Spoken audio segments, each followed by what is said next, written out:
मग ते परत लेट झालं काय, तोपर्यंत शिंदे मिळाले. म्हणजे काय, हां बरोबर आहे.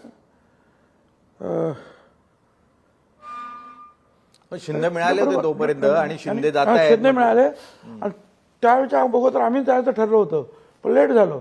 आणि परत एकदा चर्चा सुरू झाली आणि पवार साहेबांनी काय काय आम्हाला पाहिजे त्याची चिठ्ठी ती अजित पवार, प्रफुल्ल पटेल आणि जयंत पाटलांनी दिली. सांगितलं तुम्ही जा आणि हे कामं आपली झाली पाहिजेत. आता त्याचं ठरलं हे इंदोरला जायचं, इंदोरवरून बडोद्याला जायचं, असं ठरलं काहीतरी वेगळं की लोकांच्या लक्षात येऊ नये. आणि ते जयंत पाटील विचारायला गेले, साहेब मी चाललो. आम्ही म्हणजे कुठे चालता तुम्ही, कुठे जाता, त्यांना पाहिजे ते येतील. झालं, फिसकटलं सगळं. आणि त्याच्यानंतर सातत्यानं हे आता त्यांच्याकडे जे आमदार आहेत त्यांच्या सगळ्यांच्या सह्या आहेत की आपण सरकारमध्ये गेलं पाहिजे. तुम्ही पण केली होती ना सही? मी पण, आणि मी त्याच्यामध्ये थोडंसं ज्येष्ठत्व आणि नेते म्हणून मला ते पुढे करायचे काय की बाबा तुम्हीच बोला, तुम्हीच बोला. अजित पवारपासून सगळे म्हणे तुम्हीच बोला, पटेल म्हणे तुम्हीच बोला.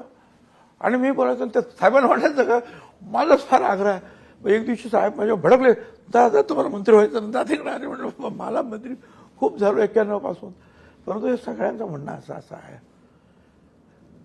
आणि मग पुढे ते काय झालं हे पण ऐकून घ्या. पुढे असं झालं की ठीक आहे तुम्हाला जायचं तर जा, काय मी काय येणार नाही, पण मी असं करतो की मी राजीनामा देतो, काय सुप्रियाला अध्यक्ष करा आणि मग तुम्ही जा.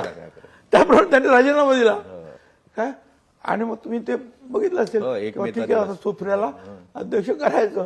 पण शेवटी जे काही चर्चा झाली काय झालं, 2-3 दिवसांनी साहेब परत म्हणाले की रागार घेतली, झालं.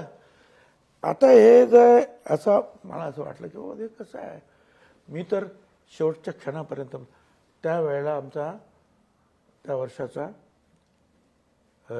राष्ट्रवादीचा वाढदिवस थोडा लेट झाला होता. तिथे सुद्धा मी कठोर टीका बीजेपीवर केली, बरोबर की नाही.